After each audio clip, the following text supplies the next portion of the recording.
इतिहास के पन्नों में लिखी ऐसी घटना जिसने पूरे विश्व को हिलाकर रख दिया। ये घटना उस जहाज की है जो विश्व का सबसे बड़ा और कभी न डूबने वाला जहाज कहा जाता था। इसका नाम है आरएमएस टाइटैनिक। 1920 में जर्मन और ब्रिटिश में हड़कंप मच रही थी बड़े बड़े जहाजों का निर्माण करने के बीच। लेकिन ब्रिटेन सरकार ने एक ऐसा जहाज बनाने का फैसला लिया जिसकी सजावट और कद एक आलीशान महल से भी बड़ा हो, जो इस सदी का सबसे बड़ा जहाज कहलाए। इसलिए ब्रिटेन सरकार ने 5 स्टार लाइन कंपनी वालों को जहाज बनाने के लिए करोड़ों का लोन दिया। इसके बाद 31 मार्च 1909 को नॉर्थ आइलैंड के बेलफास्ट में शुरू हुआ टाइटैनिक का निर्माण। लगभग 15,000 इंजीनियर और कारीगरों ने 3 साल कड़ी मेहनत करके एक भव्य आलीशान टाइटैनिक को समुद्र में उतारा।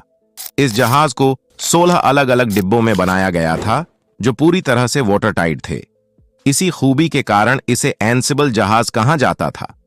2 अप्रैल 1912 को टाइटैनिक बनकर तैयार हो चुका था।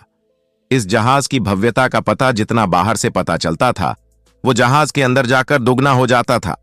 5 स्टार लाइन ने अमेरिका और यूरोप के बीच में जब टाइटैनिक की सेवाओं ऐलान किया तो लोग इसकी पहली यात्रा के लिए रोमांचित हो उठे।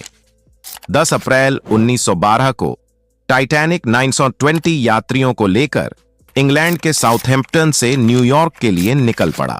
जब टाइटैनिक अपनी पहली यात्रा को जा रहा था तो हजारों लोगों की भीड़ इसे बंदरगाह पर देखने को आए थे। साउथहैम्पटन से टाइटैनिक 42 किलोमीटर प्रति घंटा की रफ्तार से बोर्ड फ्रांस पहुंचा।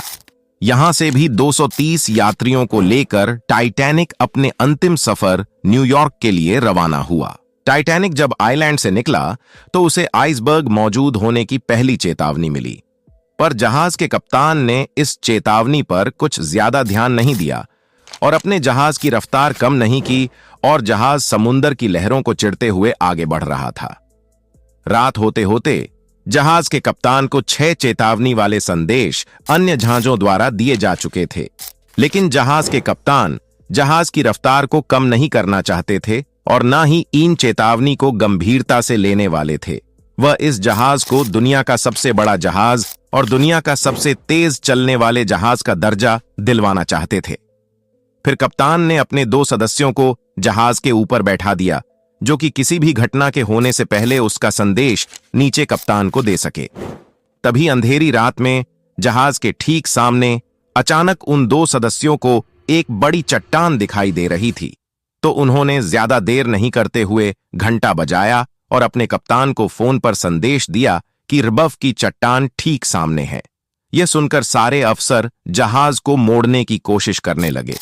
अचानक हुए डिसीजन से कैप्टन ने जहाज को उस आइसबर्ग से दूर ले जाने की सारी कोशिशें की, पर अफसोस थोड़ी देर बाद में उस जहाज के राइट वाला निचला हिस्सा ग्लेशियर से टकरा गया। टकराव इतना भयानक था कि इस जहाज में रहने वाले 3rd क्लास लोगों को झटका दे दिया। यात्रियों को पता जब लगा, जब टाइटैनिक को एक जगह रोक दिया गया और इंजन बंद कर दिए गए।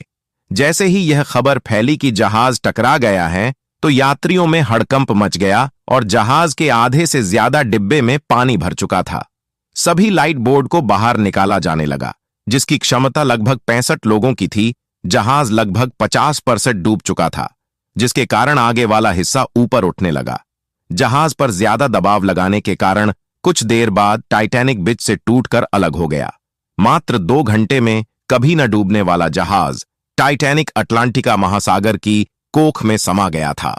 कई लोग तो ठंडे पानी में डूबने के कारण अपनी जान गंवा चुके और उसके बाद में 2 घंटे के बाद 700 से ज्यादा लोगों को बचा लिया गया था। तो दोस्तों, यह थी टाइटैनिक की कहानी।